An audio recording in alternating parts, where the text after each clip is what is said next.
What's going on, everybody? Welcome back to the LMBE podcast, where LMBE stands for literally nothing but everything. I'm Mike Rispoli, and if you want to follow me on my socials, feel free to do so. You can find me on TikTok and Instagram at the LMBE pod. You can also find me on YouTube. If you just type in the LMBE podcast, you'll get all the audio versions of this.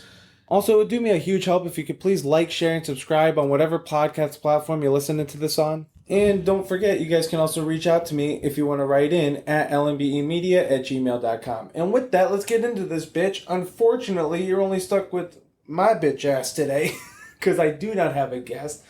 Back to normal. But if you didn't check that episode out, feel free to do so. I mean, I thought it was great. Ethan, I've known that guy for years now. He's a great dude.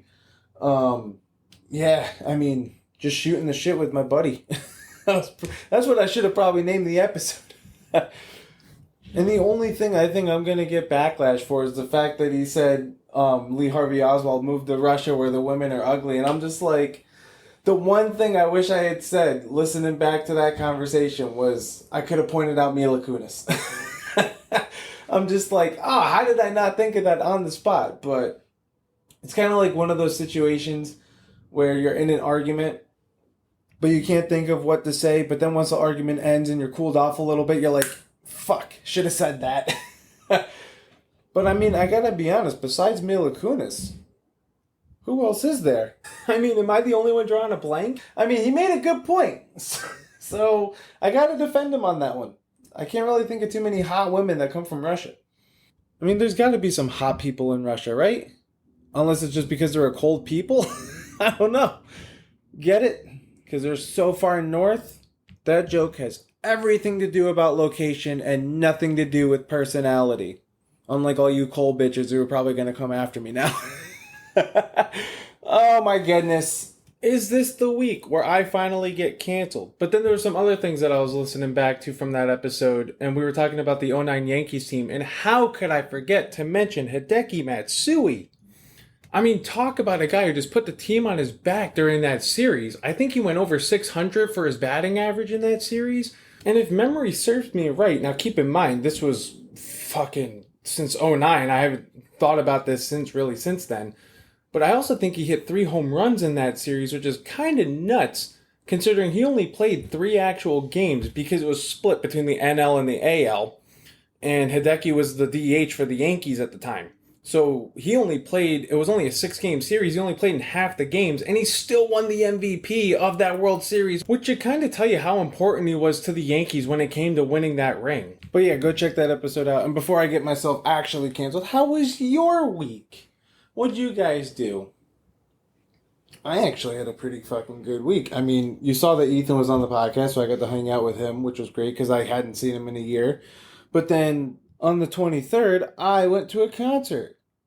Oh, who did you see? Well, thank you for asking. I saw, apparently it was 3 bands. My buddy said it was 4 bands. I don't remember hearing the 4th band. But they must have gone on right when we got there. He said that he heard stuff. I thought it was just a loudspeaker going. But we got there and Hollywood Undead was playing. Now, I really don't know much of Hollywood Undead. I keep getting them confused with Hollywood Vampires, which is the band with Johnny Depp. I have no idea who Hollywood Undead is. I think I've only heard one of their songs. So I didn't know anything that was playing from them. But they sounded good.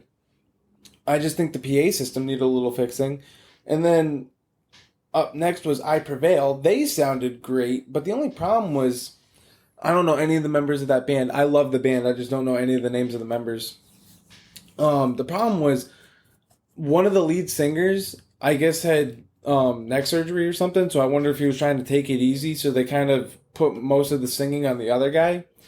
And I gotta say, I wasn't the biggest fan of their last album. And they played a lot of new stuff, which makes sense. They're on tour, probably touring the new album. But the new album came out 2 years ago. So at this point, it's also like, guys, we understand you want to try and promote this album that's now 2 years old.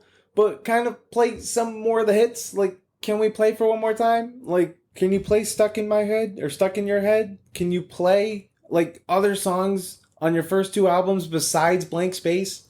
So then it wrapped up with the headliner, which was Hailstorm. And Hailstorm was great.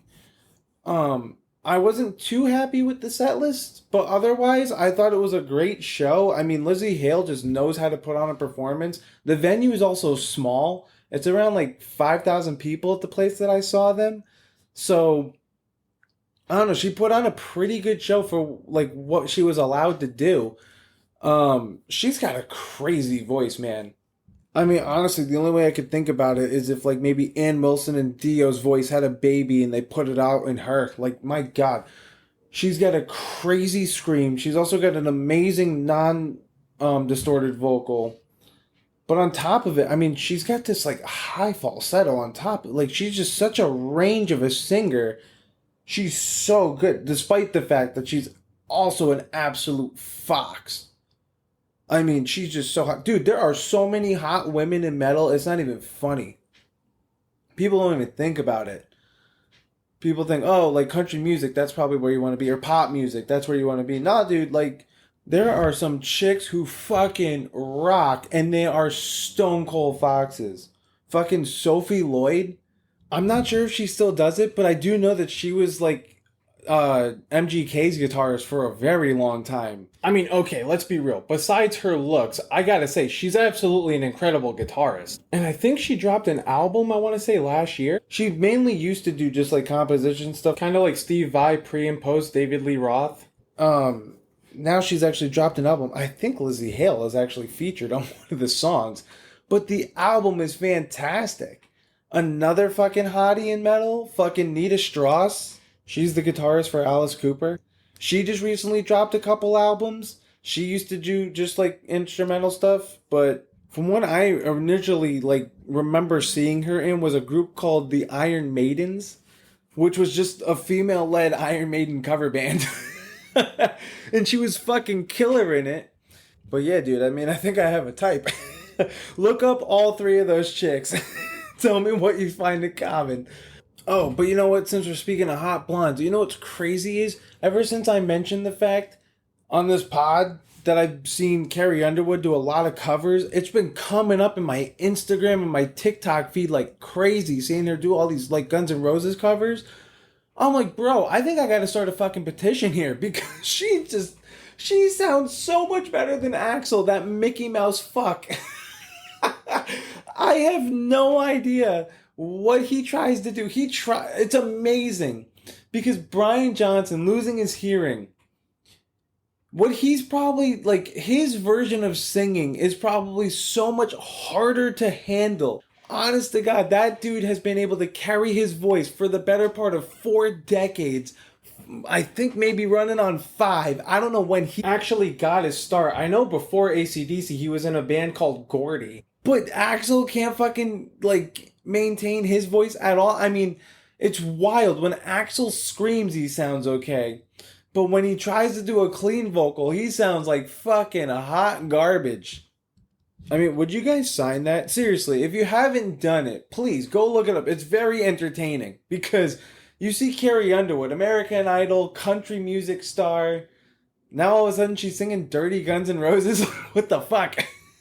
But she plays the part too. She does the snake dance. She gets the fucking jacket. She does the whole fucking 9 yards. She is killer. I swear to God. If I actually started this petition, would anybody sign it? Would any of you put your names on it? All right. Let me kind of defend why I think that this could even work out. Because as good as Carrie Underwood is, I know for a fact that if there is anybody on this earth that could enhance talent and only enhance talent, that musician is Slash. Because Slash makes fucking Fergie tolerable. And do you want to know how I know? It's because Slash, on his like self-titled debut album, I don't know if it was a debut album, it can't be his debut album because he started with Guns N' Roses. Alright, whatever. His self-titled album, just called Slash, it's got a bunch of fucking singers on it. I think each song has an individual featured singer. Because he wasn't with Miles Kennedy and the Conspirators yet. But on that album is a song called Beautiful Dangerous. And if it wasn't for the fact that on the title of the song that it said her name is the feature, I never would have known that Fergie even sang on the song. Because it doesn't even sound remotely like her. Now when I found out that Fergie was on this song, I actually did a little digging. And I'm going to have to find where I read this. but I read something that Fergie initially came up. She wanted to be a rock vocalist. Like, that was what she wanted to be until she joined the Black Eyed Peas. But I'm just like, maybe it's a good thing you joined the Black Eyed Peas because I saw you as a rock vocalist twice. Not in person, but in video. And one was in 2011 during that Packers-Steelers Super Bowl where Slash just randomly popped up and she started butchering the fuck out of Sweet Child of Mine. And what nobody knows is right after Sweet Child of Mine, they went into Beautiful Dangerous. But it was kind of worthless because the focus was on just how bad Fergie was. And then the other time that I saw Fergie try and cover like rock stuff, I don't remember when this was. Either 2009 or 2010, where there was a Rock and Roll Hall of Fame 25th anniversary concert, and Fergie sang with the Stones, and she took on the female vocal to Gimme Shelter. And I'm just like, holy shit, Fergs, you're 0 for 3 at this point. Jeez almighty. She might have also sang with U2, and I think at one point, Bono might have even just like that, given like a look, like, hey, why are you even up here? I mean, I could also be very wrong, considering the fact that the time I saw that was also the same time I saw the Yankees win a World Series. So, and I haven't seen either since. So I might be wrong about the Bono thing, but I do remember something happening like that, where he just kind of gave like a look. I can't remember who it was at. Ugh, am I going to have to rewatch this concert video? Yes. Yes, I am. Oh, but you know what? Okay, so speaking of like Slash enhancing shit, did anybody listen to his album that he just dropped called Orgy of the Damned? Holy shit. I mean, it's just covers. I think it's only like 10 songs, but it's all covers. This man, with the help of Chris Stapleton, made one of the best covers of a song I've ever heard, and it's a Fleetwood Mac song. I always thought Fleetwood Mac would be impossible to cover. I mean, I've heard like other musicians try and like cover Landslide, and I'm just like, it's not the same. I don't really know a lot of, I think I saw one cover of somebody trying to do The Chain. Again, just doesn't really work out. I don't know, Slash just lowered the tempo and he just kind of gave it more of a bluesy sound, and it works. It's so fucking, give the album a listen to. The song was called Oh Well. That's the original Fleetwood song. So if you haven't done it yet, I highly recommend giving that a listen. Oh, but since we're on the topic of music, I should have mentioned this earlier, it just kind of slipped my mind. But last week, Ethan and I were on the topic of Selena and how she ended up passing away. And I'm man enough to admit when I was wrong, and Ethan was actually correct on this, where Ethan said that a fan is the one who actually ended up unaliving Selena, for lack of a better politically correct term for the word murder. Which honestly, guys, go get some baby wipes for your sensitive asses, because unaliving is one of the dumbest fucking terms I could ever use for the words murder or kill. We've been using the words murder and kill for however the hell long. They're legitimate words that you use to describe an action. And now all of a sudden, because people don't like them, we can't use the words. It just doesn't make sense. I honestly never realized that the whole world is just filled with 5-year-olds and we need to censor everything that we say nowadays. But yeah, after I dropped that pod, I had a friend reach out to me and say that I was wrong, that Selena was actually murdered by Yolanda, who was the president of her fan club, and she was also stealing money from the club. Then when Selena went to confront her about the missing money, Yolanda shot her. So I was wrong. I thought that her godmother or her aunt or somebody was the one who murdered her, but it actually was a fan, so Ethan was right. But you know what? It kind of goes to show why greed is a deadly sin, because when greed becomes a part of your life, there really is no telling what you would do for a taste of the good life. I mean, just ask any of our fucking politicians nowadays. But alright, enough with that. I've talked politics way too much on this pod for more than I'm willing to admit. But you know what? It's a fucking crazy time right now, so I'm gonna talk about it. But let's talk about some current events. Anybody doing what I'm not doing and watching the Olympics? But I gotta say, from what I have watched, I think we can all say, or maybe it's at least a little safe to assume, the fact that Simone Biles has cemented the fact that she is, without a doubt, the greatest Olympic gymnast of all time. I mean, that chick is just a true competitor. The fact that she even had this little comeback from missing the games in Tokyo and pretty much just picked up right where she left off. Come on, you have to admit, it's pretty incredible what she's been able to achieve. But I think some of the other big stuff that's come out is, now, a lot of what I've seen has just been what I've seen on Instagram through memes, and holy crap, you guys work fast when it comes to memes. But you know what's really funny is what I noticed about memes is It's not even people creating their own jokes. A lot of it is just like screenshots or a picture of something with captions underneath. So it's like these memers are just like using other people's jokes and posting it pretty much as their own. So I feel like it's kind of lazy. Like, come on, you can't come up with your own joke? But the biggest thing that I saw last week through all of the meme creations was that Turkish shooter who just stepped up to the target like it was a fucking mob hit and he ended up winning silver. Dude went in no gear, just fucking raw dogged it and just started shooting. And I can make all the same jokes that everybody else has been making that, oh, it's amazing that America didn't come in first. And I actually saw one chick on TikTok go, yeah, the reason why America didn't come in first is because the event wasn't held in a school. So I think all the jokes have already been made about that. But I think some of the biggest news that came out is the whole female boxing thing, where I don't even know what country she's from. I think it's Iran. That Iranian boxer who just beat the shit out of the Italian boxer. And everybody was claiming that the female boxer was trans when that wasn't even the case. She has no history of ever being like thought of as a male or anything. She has all the female parts. Like, there's no question that she is a female. She just has a little bit more testosterone than the average female. So she's a little bit stronger. Like, no offense to her, but it's kind of like the one time being a biological freak isn't considered an asset when it comes to sports. I mean, LeBron James is kind of like an athletic freak, and if he were to play 1v1 with anybody else and he won gold, would anybody be questioning his ability? No. No, but because she's a woman who's a little bit stronger than the average female, all of a sudden it becomes like this whole trans issue, and she's not even fucking trans. You guys are making a non-issue out of something, but then the real issue comes down to the fact that the Chinese swimmers were found with PEDs in their system, and they were also able to compete. And what is hilarious to me is that the way that they got out of it was they were just like, oh, don't worry, it's just due to some traces found in food.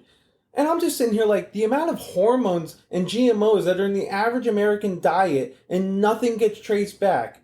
Like, nah, fam, I just don't buy it. None of them should have been able to compete. I mean, that's just me, though.